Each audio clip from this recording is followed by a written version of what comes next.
الحمد لله وكفى وسلام على عباده الذين اصطفى أما بعد فقال تعالى في كلامه المجيد أعوذ بالله من الشيطان الرجيم بسم الله الرحمن الرحيم يا أيها الذين آمنوا إذا نودي للصلاة من يوم الجمعة فاسعوا إلى ذكر الله وذروا البيع ذلكم خير لكم إن كنتم تعلمون وقال تعالى لئن شكرتم لأزيدنكم ولئن كفرتم إن عذابي لشديد وقال رسول الله صلى الله عليه وسلم الطهور شطر الإيمان الحمد لله تملأ الميزان سبحان الله والحمد لله تملأ وتملأان بين السماوات والأرض وقال رسول الله صلى الله عليه وسلم الإيمان بضع 70 شعبة فأفضلها قوله لا إله إلا الله وأدناها إماطة الأذى في الطريق الحياء شعبة من الإيمان وقال شاعر الحمد لمن قدر خيرا وخبالا الحمد لمن قدر خيرا وخبالا والشكر لمن صور حسنا وجمالا والشكر لمن صور حسنا وجمالا فض صمد عن صمد خلق بريء رب عزلي خلق الخلق كمالا لا زد ولا ند ولا حد لمولى لا زد ولا ند ولا حد لمولى الآن كما كان ولم يلق زوالا الآن كما كان ولم يلق زوالا الحمد لله আল্লাহ রব্বুল আলামিনের অশেষ মেহেরবানিতে অশেষ দয়ায় ও অনুগ্রহে আল্লাহ রব্বুল আলামিনের ঘর সর্বশ্রেষ্ঠ জায়গা। এই গড়ে আপনাকে আমাকে আল্লাহ রব্বুল আলামিন হাজারো হাজার মানুষ থেকে যাচাই বাছাই করে আপনাকে আমাকে আল্লাহ রব্বুল আলামিনের ঘর মসজিদে আসার তৌফিক দান করেছেন।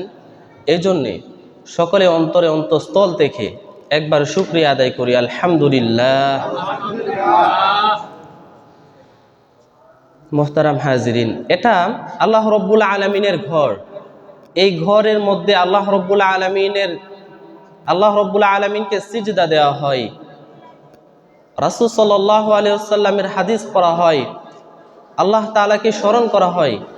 এটা একটা জিকিরের মজলিসও বলা হয়। এই যে জিকিরের মজলিস আল্লাহ রব্বুল আলামিনের ঘর, এই ঘরে আসাটা এবং কতটুকু রহমত আল্লাহ রাসূল সাল্লাল্লাহু আলাইহি ওয়াসাল্লাম তার হাদিসের মধ্যে বলেন, লা ইয়াকুদু কওমুন ইয়াযকুরুনাল্লাহা আযজা ওয়া জাল্লা ইল্লা হাফাতহুমুল মালায়েকা ওয়া গাশিয়াতুহুমুর রাহমা ওয়া নাযালাতুহুমুস সাকিনা ওয়া যাকারাহুমুল্লাহু ফী মান ইনদা রাসূল করিম সাল্লাল্লাহু আলাইহি ওয়াসাল্লাম তার হাদিসের মধ্যে বলেন, এটা এমন একটা মজলিস, কেউ যদি এই মজলিসের মধ্যে বসে, আল্লাহ তাআলা ওই যত সব মানুষ ওই মজলিসের মধ্যে বসে আল্লাহ তাআলা সকলকে রহমতের মাধ্যমে বেষ্টন করে নেয়। ওয়াগশিয়াতহুমুর রাহমা, এবং তাদের উপর রহমত বর্ষণ করে। আল্লাহ রাসূল সাল্লাল্লাহু আলাইহি ওয়াসাল্লাম তার পরবর্তীতে বলেন, ওয়া নাযালাতুহুমুস সাকিনা, ওই সমস্ত লোকের মাধ্যমে আল্লাহ তাআলা সকিনা, রহমত, শান্তি বর্ষণ করতে থাকেন। এরপরে আল্লাহ রাসূল সাল্লাল্লাহু আলাইহি ওয়াসাল্লাম বলেন, ওয়া যাকারাহুমুল্লাহু ইনদা, আল্লাহ তাআলা ওই যে মজলিসের মধ্যে যতজন লোক বসবে, যতজন মানুষ আল্লাহ তাআলা জিকিরে স্মরণ থাকবে, আল্লাহ তাআলা সবাইকে নিয়ে ফেরেশতাদের মাধ্যমে ফেরেশতাদের মজলিসে তাদেরকে নিয়ে আলোচনা করেন। এই যে আমরা কত দামি, আল্লাহ তাআলা আমাদেরকে নিয়ে ফেরেশতাদের মজলিসে আমাদেরকে নিয়ে আলোচনা করেন। আল্লাহ তাআলা এই জুমার দিন জুমার নামাজ পড়ার জন্য আপনাকে আমাকে মনোনীত করেছেন। কত মানুষ আজকে বাসাবাড়িতে ঘুমাইতেছে, রাস্তাঘাটে দোকানপাটে তারা আড্ডা দিতেছে, কিন্তু আল্লাহ পাক রব্বুল আলামিনের হুকুম নামাজ আদায় করা, সেই আল্লাহ রব্বুল আলামিনের হুকুম মানার তাদের তৌফিক হয় নাই। সূরাতুল জুমার মধ্যে আল্লাহ রব্বুল আলামিন বলেন, ইয়া আইয়ুহাল্লাযীনা আমানু ইযা নুদিয়া লিস-সালাতি মিন ইয়াউমিল জুমআতি ফাসআউ ইলা যিকরিল্লাহ ওয়া যারুল বাই', যালিকুম খায়রুল লাকুম ইন কুনতুম তা'লামুন। আল্লাহ রাব্বুল আলামিন বলেন, ইয়া আইয়ুহাল্লাযীনা আমানু, হে ঈমানদারগণ, তোমরা শোনো, ইযা নুদিয়া লিস-সালাহ মিন ইয়াউমিল জুমআ, জুমার দিন যখন তোমাদেরকে নামাজের জন্য আহ্বান করা হয়, জুমার দিন যখন মুয়াজ্জিন আযান দিবে, তোমাদের সমস্ত ক্রয় বিক্রয়, সমস্ত তোমাদের মাসগালা থেকে তোমরা ফারিগ হয়ে যাবে। এখন তোমাদের আর কোনো মাসগালায় থাকার কোনো সুযোগ নেই। সমস্ত মাসগালা তোমরা বন্ধ করে দাও, ক্রয় বিক্রয় তোমরা বন্ধ করে দাও, এটাই তোমাদের জন্য কল্যাণকর। আল্লাহ তাআলা বলেন, সমস্ত সব কিছু থেকে তোমরা ফারিগ হয়ে যাও, এখন তোমরা সাই করো, মসজিদের দিকে আসো, নামাজের জন্য প্রস্তুতি নাও, এটাই তোমাদের জন্য কল্যাণকর। অথচ আমরা মনে করি কি, যার একটু ক্রয় বিক্রয় করি, আর একটু বেচা কিনা করি, আর একটু ঘোরাফেরা করি, যখন নামাজের সময় হবে তখন আমরা যাব না। আল্লাহ রাব্বুল আলামিন বলেন, জুমার দিন যখনই আজান হবে সমস্ত কাজ থেকে তোমরা ফারিগ হয়ে যাও, সমস্ত মাসগালা থেকে তোমরা ফারিগ হয়ে যাও, এখন তোমরা নামাজের দিকে সাই করো, নামাজের দিকে আসো। এটা হচ্ছে আল্লাহ রাব্বুল আলামিনের কথা, কিন্তু আমরা করি এর উল্টা।